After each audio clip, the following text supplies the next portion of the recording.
Hello student, today we discuss on new topic that is annual rings. देखो annual rings क्या होते हैं। हम प्लांट के अंदर देखते हैं specially the temperate area and सब ट्रॉपिकल एरिया।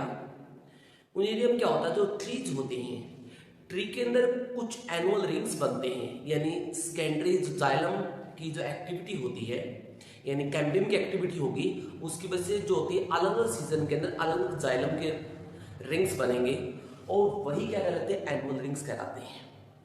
तो इसमें टू टाइप की वुड बनेगी, टू टाइप के रिंग बनेंगे। That first is the spring would and other is the autumn would. तो इसमें टू टाइप बनेंगे, एक बनेगा स्प्रिंग वुड और अनदर होगी यहाँ पे that is and autumn would.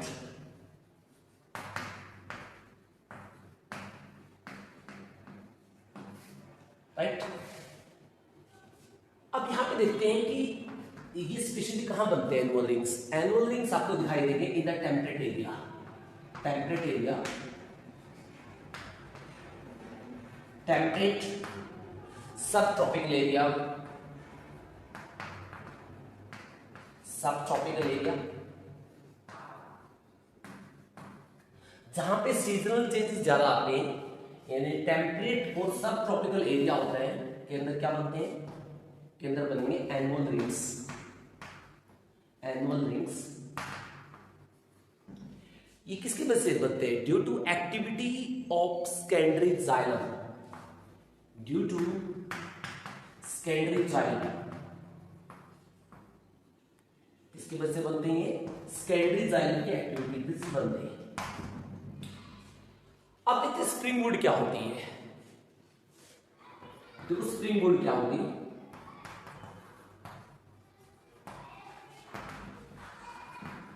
Spring would जो होती है इसे हम अर्ली वुड भी कहते हैं। क्या बोलते हैं इसको? अर्ली वुड भी कहा जाता है इसे, अर्ली वुड, क्योंकि ईयर के स्टार्टिंग में बनती है, स्प्रिंग सीजन के अंदर, यानी फेब और जो मार्च सीजन होता है उसके अंदर आपको जनरली मिलेगी स्प्रिंग सीजन के अंदर।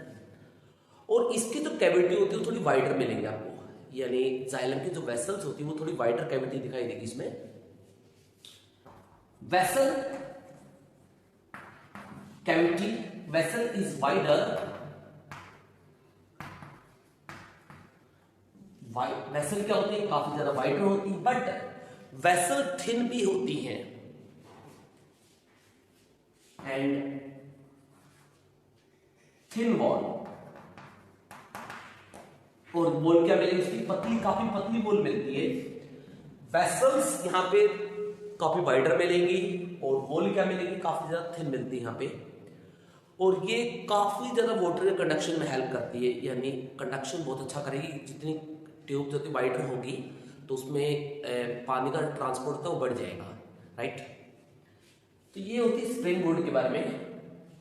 आप देखते हैं यहाँ पे ऑटम वुड के बारे में। ऑटम वुड क्या होती है?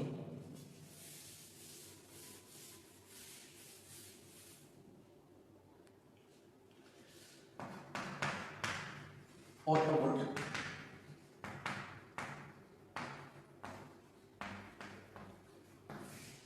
तो ऑटम वुड में क्या होता है? ये इसे हम लेट वुड भी कहते हैं। क्या बोलते हैं इसको? लेट वुड भी कहा जाता है इसे, क्योंकि ये बनती है in the season of autumn season. Right, autumn season तो था उसके अंदर आपको जमीन मिलती है, बनती है। और इसके अंदर क्या होता है? जो वेसल्स होती है, वेसल्स आर नैरो, उसकी कैविटी जो होती है काफी ज्यादा नैरो मिलेगी, नैरो एंड थिक वॉल्ड। और वॉल क्या मिलेगी आपको? काफी ज्यादा मोटी मिलेगी आपको, यानी वॉल जो होती है as compared to spring wood काफी ज्यादा थिक होती है। और कैविटी जो होती है उसके बीच में क्या होती है? ल्यूमेंस होती है, वो काफी ज्यादा क्या होती है? नैरो होती है, यहाँ पे वाइडर नहीं होती इसके अंदर। और ये जो रिंग्स बनते हैं इस बेस पे हम ट्री की एज भी काउंट कर सकते हैं। एक ईयर में 2 रिंग्स बनेंगे, तो इसके बेस पे आप टोटल यहाँ पे वन ईयर में 2 टोटल रिंग कैलकुलेट करो, को 2 से डिवाइड कर दो तो उसकी क्या जाएगी? प्लांट की टोटल एस्टिमेट एज निकल आएगी यहाँ पे। तो प्लांट क्या कर सकते हैं, एज भी हम कैलकुलेट कर सकते हैं इस बेस पे।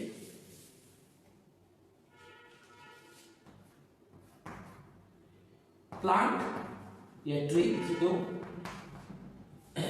एज कैन बी कैलकुलेटेड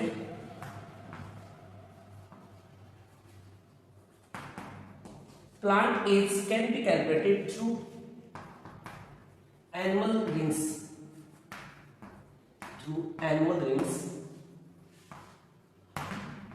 और रिंग्स के थ्रू इनकी एज भी काउंट की जा सकती है। इसे क्या बोलते हैं?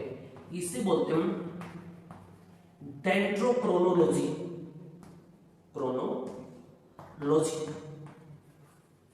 क्या बोलेंगे इसको? इसे बोलेंगे डेंड्रोक्रोनोलॉजी, राइट। तो क्वेश्चन इंपॉर्टेंट बन सकता है यहाँ पे। डेंड्रोक्रोनोलॉजी क्या होती है?